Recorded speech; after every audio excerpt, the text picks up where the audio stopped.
channel YouTube-nya Vica MPD. Kali ini Bu dosen bakal bahas tentang kurikulum PPKN di SD. Sebelumnya jangan lupa di like, subscribe, dan share untuk memberi manfaat kepada banyak orang.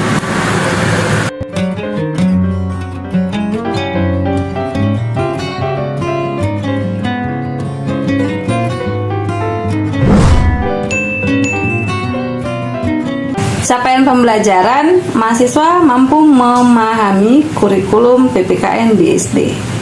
Yang kedua, mahasiswa mampu mengidentifikasi komponen-komponen kurikulum PPKN di SD. Indikator dalam materi kali ini adalah mendeskripsikan kurikulum PPKN di SD, dan pengalaman belajar yang diambil di sini mahasiswa mencari berbagai informasi terkait dengan kurikulum PPKN. Teknik penilaian di materi kita kali ini, yang pertama ada tes uraian itu 25% dan laporan 25%. Jadi nanti saya bakal buat di presentasi terakhir, presentasi kali ini ada soal 1 sampai 4 untuk yang teman-teman bakal jawab ya. Yang pertama bakal dibahas di sini deskripsi kurikulum. Undang-Undang Nomor 20 Tahun 2003 tentang Sistem Pendidikan Nasional menyebutkan bahwa kurikulum adalah seperangkat rencana dan peraturan mengenai tujuan, isi, dan bahan pelajaran serta cara yang digunakan sebagai pedoman penyelenggara kegiatan pembelajaran untuk mencapai tujuan pendidikan tertentu. Berdasarkan pengertian tersebut, terdapat 2 dimensi dalam kurikulum, yaitu sebagai rencana dan pengaturan pengertian, tujuan, isi, dan bahan pelajaran. Yang kedua, yaitu cara yang digunakan dalam kegiatan pembelajaran. Kerangka dasar kurikulum terbagi 3. Yang pertama, landasan filosofis, landasan teoritis, dan landasan yuridis. Nah, kita bakal bahas satu persatu ya. Landasan filosofis. Pendidikan nasional adalah pendidikan yang berdasarkan Pancasila dan Undang-Undang Dasar Negara Republik Indonesia tahun 1945 yang berakar pada nilai-nilai agama, kebudayaan nasional Indonesia, dan tanggapan terhadap tuntutan perubahan zaman. Undang-Undang RI Nomor 20 Tahun 2003 tentang Sistem Pendidikan Nasional. Pendidikan berfungsi mengembangkan potensi peserta didik yang beriman dan bertakwa kepada Tuhan Yang Maha Esa, serta sehat, berilmu, mandiri, cerdas, berakhlak, mulia, kreatif, serta bertanggung jawab. Kerangka dasar kurikulum yang kedua, yaitu landasan teoritis. Di kurikulum 2013 dikembangkan atas teori pendidikan berdasarkan standar atau standard-based kurikulum.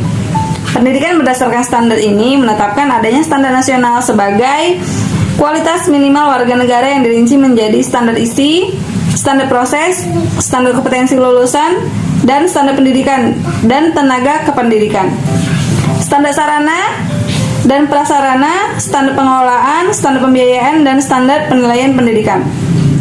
Kurikulum berbasis kompetensi dirancang untuk memberikan pengalaman untuk belajar seluas-luasnya bagi peserta didik dalam mengembangkan kemampuan untuk bersikap, berpengetahuan, berketerampilan, dan bertindak.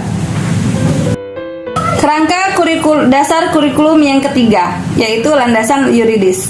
Landasan yuridis kurikulum 2013 adalah Undang-Undang Dasar Negara Republik Indonesia tahun 1945, Undang-Undang Nomor 20 Tahun 2003 tentang Sistem Pendidikan Nasional, Undang-Undang Nomor 17 Tahun 2005 tentang Rencana Pembangunan Jangka Panjang Nasional, beserta segala ketentuan yang dituangkan Rencana Pembangunan Jangka Menengah Nasional, dan Peraturan Pemerintah Nomor 19 Tahun 2005 tentang Standar Nasional Pendidikan sebagaimana telah diubah dengan Peraturan Pemerintah Nomor 32 Tahun 2013 tentang perubahan atas Peraturan Pemerintah Nomor 19 Tahun 2005 tentang Standar Nasional Pendidikan. Nah, selanjutnya struktur kurikulum.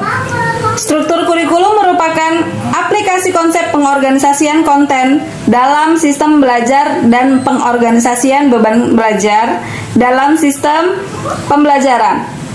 Struktur kurikulum terdiri atas sejumlah mata pelajaran, beban pelajaran, dan kalender pendidikan. Kompetensi inti di sini merupakan terjemahan atau operasional dari SKL dalam bentuk kualitas yang dimiliki. Mereka telah menyelesaikan pendidikan pada satuan pendidikan tertentu atau jenjang pendidikan tertentu. Gambaran mengenai kompetensi utama yang dikelompokkan ke dalam aspek sikap, pengetahuan, dan keterampilan, yaitu afektif, kognitif, dan psikomotorik yang harus dipelajari peserta didik untuk suatu jenjang sekolah, kelas, dan pencapaian hard skill dan soft skill. Mata pelajaran. Mata pelajaran di SD atau MI terdiri atas pelajaran umum, kelompok A, dan mata pelajaran umum untuk kelompok B. Mata pelajaran umum kelompok A merupakan program kurikuler yang bertujuan untuk mengembangkan kompetensi sikap, kompetensi pengetahuan, dan kompetensi keterampilan peserta didik sebagai dasar penguatan kemampuan dalam kemampuan bermasyarakat, berbangsa, dan bernegara. Mata pelajaran umum kelompok B merupakan program kurikuler yang bertujuan untuk mengembangkan kompetensi sikap, pengetahuan, kompetensi keterampilan, dan peserta didik terkait lingkungan dalam bidang sosial dan budaya. Khusus untuk MI, dapat ditambah dengan mata pelajaran keagamaan yang diatur oleh Kementerian Agama. Beban belajar. Beban belajar merupakan keseluruhan kegiatan yang harus diikuti peserta didik dalam 1 minggu, 1 semester, dan 1 tahun pembelajaran. Yang pertama, beban belajar di sekolah dasar atau madrasah ibtidaiyah. Yang kedua, beban belajar 1 minggu di kelas 1 adalah 30 jam pelajaran per minggu. Dalam belajar 1 minggu, kelas 2 adalah 32 jam pembelajaran. Yang ketiga, beban belajar 1 minggu kelas 3 adalah 34 jam pembelajaran. Durasi setiap 1 jam pembelajaran adalah 35 menit.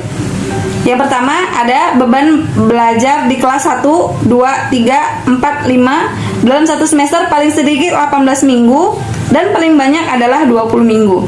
Yang kedua, beban belajar dalam 1 tahun pelajaran paling sedikit 36 minggu dan paling banyak adalah 40 minggu. Kompetensi dasar. Kompetensi dasar dirumuskan untuk mencapai kompetensi inti. Rumusan kompetensi yang dikembangkan dengan memperhatikan karakteristik peserta didik, kemampuan awal, serta ciri dari suatu mata pelajaran.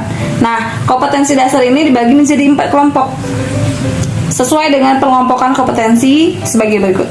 Yang pertama, ada kelompok kompetensi dasar sikap spiritual dalam rangka menjabarkan KI1. Yang kedua, ada kompetensi dasar sikap sosial dalam rangka menjabarkan KI2. Yang ketiga, kompetensi dasar dalam rangka menjabarkan KI3. Yang keempat, kelompok kompetensi dasar keterampilan dalam rangka menjabarkan KI4. Muatan pembelajaran. Pendekatan yang digunakan untuk mengintegrasi kompetensi dasar dari berbagai mata pelajaran yaitu intradisipliner, interdisipliner, multidisipliner, dan transdisipliner. Kita masuk dalam kesimpulan. Nah, kurikulum merupakan satu rencana dan pengaturan mengenai pedoman penyelenggara kegiatan pembelajaran agar tercapai tujuan pendidikan.